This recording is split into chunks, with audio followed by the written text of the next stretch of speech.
Oui, Théo, franchement, très heureux de rejoindre ce plateau, parce que je pense que ce que vous faites est utile pour l'Afrique. Nous sommes des professionnels.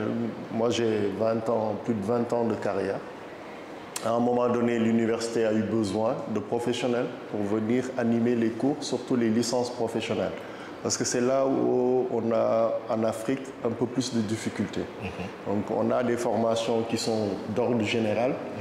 Pour les jeunes, l'université Cheikh Anta Diop, c'est 90 000 jeunes. Mais quand vous regardez ceux qui sortent avec des bagages qui leur permettent d'intégrer directement le système de production, il n'y en a pas beaucoup. L'université a compris ce problème et a fait appel à des professionnels. Depuis 2016, j'interviens comme expert sur les chaînes de valeur dans 2 licences professionnelles à l'université Cheikh Anta Diop et à l'université Hussein de Kaolack, qui est une université essentiellement orientée sur la question de l'agriculture. Et ça fait sens maintenant de rejoindre, d'intégrer l'équipe de Africa GreenTech en fin d'année. Mais j'ai eu la chance de trouver une équipe jeune, dynamique. Je pense que la moyenne d'âge que Anna, la directrice générale, a créée autour de 30 ans. Donc c'est des jeunes qui ont leur première expérience professionnelle ou leur deuxième expérience professionnelle et qui ont énormément de bagages, énormément de potentiel. Nous sommes dans un pays où 70% de la population a moins de 40 ans. Il faut aider à gérer ce problème-là et Africa GreenTech impacte directement tout ce qui est aujourd'hui valorisation. C'est-à-dire nous avons aujourd'hui dans notre schéma économique une activité primaire dominante, mais qui ne génère pas des plus-values. Pourquoi? Parce que la plupart de ce que nous proposons, soit nous le vendons en matière première, soit nous ne le transformons pas, nous le perdons. Et c'est exactement sur ce segment-là que Africa GreenTech s'est positionnée. Elle s'est positionnée avec une valeur ajoutée qu'on ne peut plus aujourd'hui ignorer. C'est l'énergie de production. Parce que tout ce qu'on veut faire en Afrique, il faut de l'énergie pour le faire. Nous savons le contexte international, les effets liés au changement climatique qui sont dus aux énergies fossiles, principalement. Africa GreenTech apporte une énergie green, qui est une énergie verte, solaire, et qui va participer en tout cas à régler les problèmes que nous avons sur les productions qui sont perdues, parce que 50% de ce que nous produisons, nous ne parvenons pas à les consommer. Donc le Cooltener, par exemple, qui est une chambre froide solaire, répond à ça, à réduire les pertes post-récolte. Non cela, nous avons ça, nous avons également d'autres solutions comme les impact sites. Nous savons que notre zone rurale est pleine de potentiel. Par contre, à chaque fois qu'on y va, on se demande comment nos familles, parce que nous les regardons comme ça partout dans le Sahel, quand tu vas dans les zones rurales, c'est nos familles qui sont là-bas. Nous nous identifions à eux et nous voyons réellement les conditions dans lesquelles ils vivent. C'est difficile.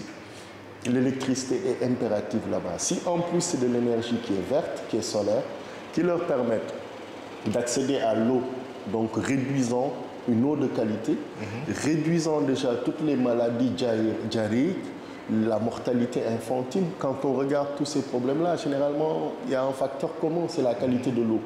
Africa GreenTech a une solution pour ça. Mieux, nous avons de l'électricité qui dépend du soleil. Donc, le soleil, il est là, au quotidien.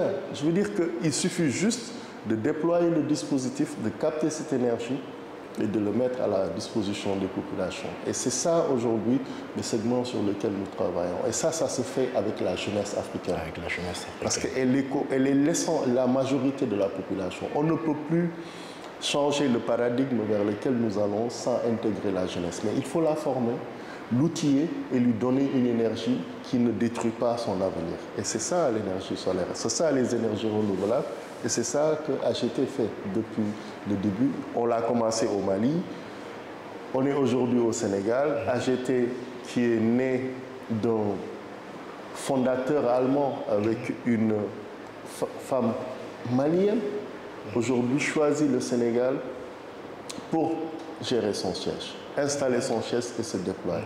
Pour nous, Sénégalais, c'est vraiment un honneur d'avoir une telle entreprise avec une des missions nobles, des solutions durables et qui s'appuient autour de toute la jeunesse africaine. Aujourd'hui, nous avons des Sénégalais, nous avons des jeunes qui nous viennent du Togo, nous avons des jeunes qui nous viennent d'autres pays, et du Mali, des jeunes métis allemands, sénégalais. Quand vous voyez toute la complexité, on a une sorte de représentation de ce que nous voulons que l'Afrique soit demain, compétente et avec des solutions réelles.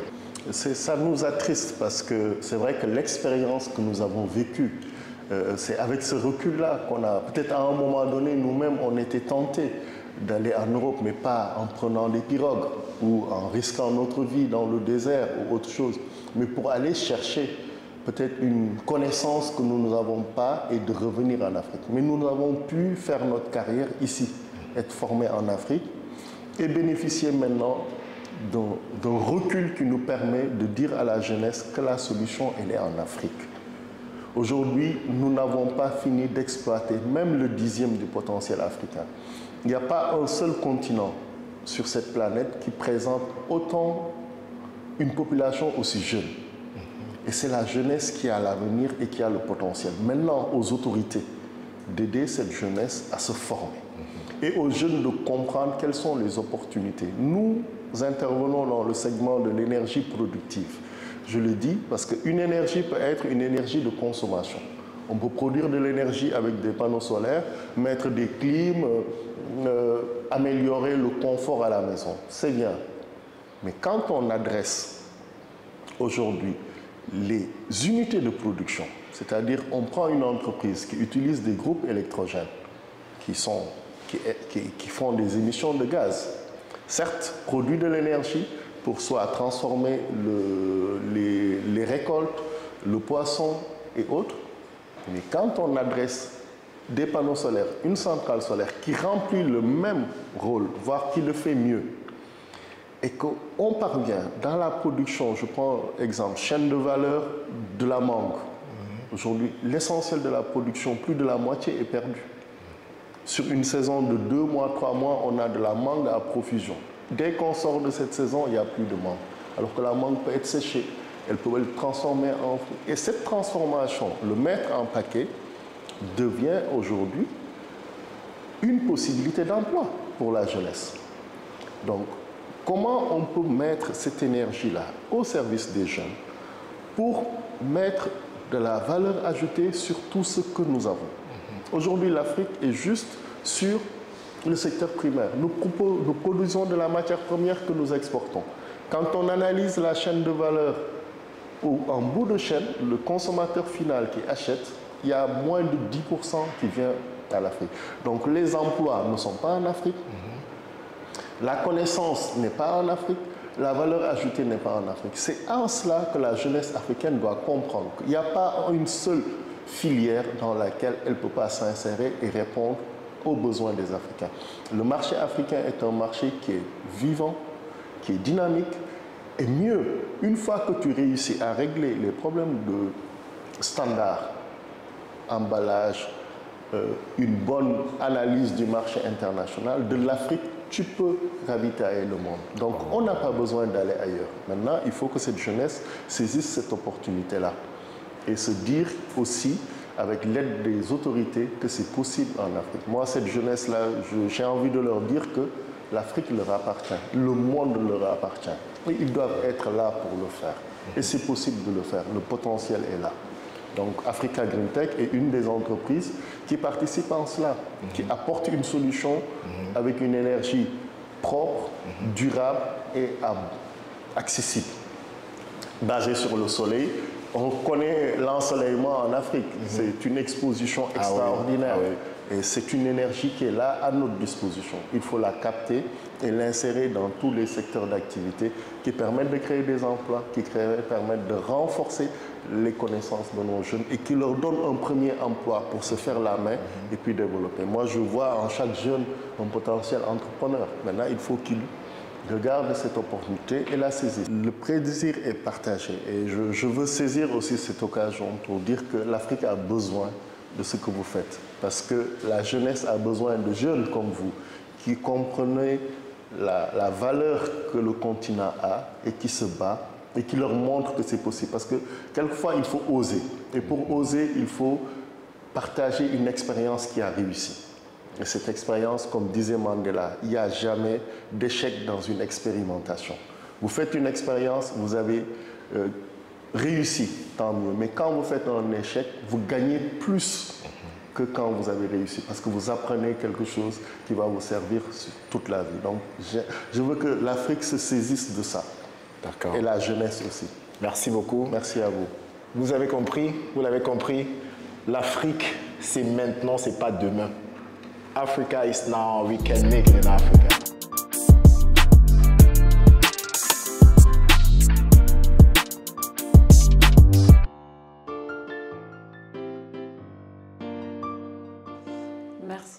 Merci encore une fois de manifester l'intérêt pour notre travail au sein de Africa Green Tech Sénégal, et c'est un plaisir de vous recevoir dans nos locaux et un plaisir aussi pour nous de partager ce que nous faisons dans la communauté et plus particulièrement ce que nous faisons ici au Sénégal.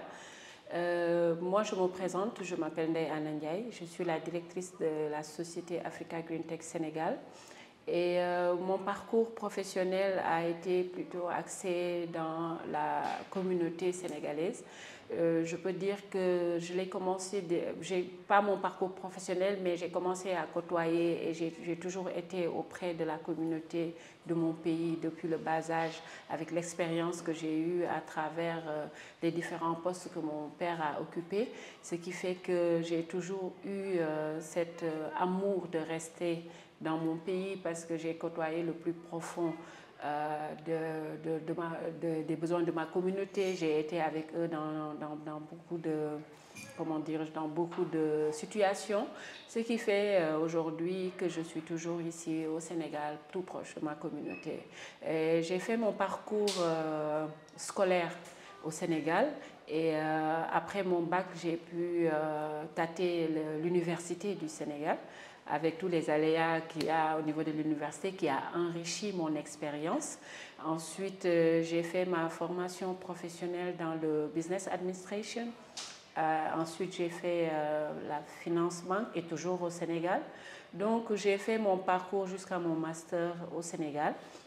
Ensuite, j'ai tâté les institutions publiques du Sénégal où j'ai été pendant 9 ans à la Caisse de Sécurité Sociale où je gérais le patrimoine foncier de la Caisse de Sécurité Sociale. Donc, quand on dit Caisse de Sécurité Sociale, c'est le gouvernement.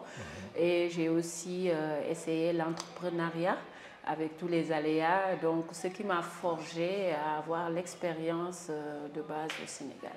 Bien sûr, je répondrai positif à cette question et je viendrai un peu après avoir développé l'impact que nous avons eu, que j'ai pu voir, et puis mon objectif qui était d'apporter un impact positif de par mon parcours professionnel ou de par les responsabilités que j'ai pour cette communauté. Parce que si je vous ai bien expliqué que pendant toute mon enfance, je les ai côtoyés, j'ai vu le besoin et j'étais à la recherche, à la quête de solutions pour leur permettre d'être autonomes. Okay. Et aujourd'hui, par le biais de Africa Green Tech, moi-même, j'ai pu contribuer à cette autonomisation de cette communauté locale qui était un objectif pour moi. Et je viendrai par certains exemples pour vous dire que Africa Green Tech, dans la vision que j'ai eue à l'avance, avant même de côtoyer Africa Green Tech, c'était aujourd'hui d'aller vers Africa Green Tech pour apporter un plus à ma communauté. Et quand aujourd'hui on a mis en place cet Impact Site au niveau des communautés rurales, nous ne sommes pas focus sur distribuer l'électricité, l'accès à l'électricité, mais aussi de leur permettre d'avoir des conditions de vie meilleures. Des conditions de vie qui leur ont permis aujourd'hui d'être autonomes, de vouloir rester chez eux et de voir aujourd'hui quel est le bijou qu'ils ont au niveau de ces communautés. Parce que de par l'agriculture, il y a certains aléas où Africa Green Tech est venu apporter un plus en permettant à ces agriculteurs qui faisaient face à de nombreuses problématiques mais avec l'accès à des solutions énergétiques, l'accès à l'eau, l'accès de pouvoir gérer les pertes post-récolte avec notre solution qui est le container, donc l'accès à l'électricité. Pour les femmes aussi, c'était une aubaine de faire face à l'insécurité, de pouvoir aussi aider les jeunes à une meilleure éducation. Donc beaucoup d'impacts qu'on peut lister et qui sont longs dans la liste. Aujourd'hui, Africa Green Tech, dans son chemin d'innovation, a mis en place une solution de mesure de l'impact dont on parle ces derniers jours, le VITA. Donc tout cet impact que les énergies renouvelables apportent au sein de la communauté à une personne sont mesurées, quantifiées sur une année. Et ce qui permet aujourd'hui de nous motiver à venir plus au sein de cette communauté, à leur apporter les solutions de Africa Green Tech pour un impact positif dans le cours de leur vie.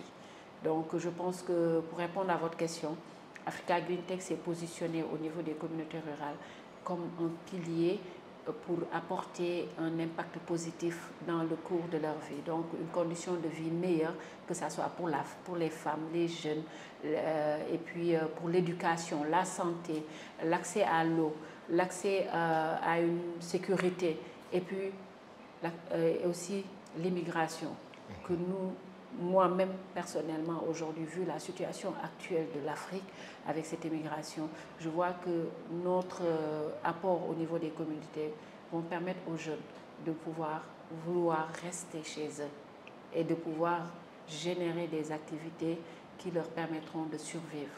Je commencerai par cela, on peut bien réussir en Afrique. Je vais vous donner juste une anecdote, parce qu'après mon bac, l'idée était d'aller faire les études comme tout jeune en Europe, 2 ans, puis après. Donc mon père qui m'a reçu et qui m'a dit « Est-ce que tu sais très bien ce que tu veux ?» J'ai dit « Oui, apporter quelque chose à ma communauté. » Il me dit « Pour apporter quelque chose à ta communauté, il faut bien comprendre ta communauté. Et pour comprendre ta communauté, il faut être à côté de ta communauté. » Et ce qui fait aujourd'hui, après cette discussion, je suis partie à l'université de Dakar. Parce que nous, on avait, en étant jeunes, cette idée que l'université, c'est trop dur, en Europe, c'est meilleur, les conditions sont les meilleures. J'ai été à l'université de Dakar et là, j'ai appris qu'on a l'une des plus prestigieuses universités. J'ai vu, c'est en approchant l'université que j'ai vu ce que l'université a produit aujourd'hui. Parce que vous entendez des noms et autres qui sont aujourd'hui en Europe, qui font de belles choses, et on vous dit qu'ils sont sortis de cette université, vous êtes fiers de ce que vous avez. Le parcours de la formation professionnelle au Sénégal, j'ai vu ce que ça a apporté. Moi, je prends l'exemple de ma personne. L'expérience que j'ai eue entre l'université, entre les écoles privées de formation, le terrain, le bizutage à Kédougou, tout ce que j'ai pu avoir de précieux à être à côté de cette communauté. Donc pour répondre à votre question, je peux vous dire, je peux confirmer cela, mais aussi je suis un exemple pour les jeunes aujourd'hui qui sont prêts à aller hors du Sénégal, pour leur dire que j'ai fait mes études au Sénégal. Aujourd'hui, j'ai excellé dans le milieu professionnel au Sénégal et jusqu'à ce qu'aujourd'hui, je gère une filiale d'une entité internationale.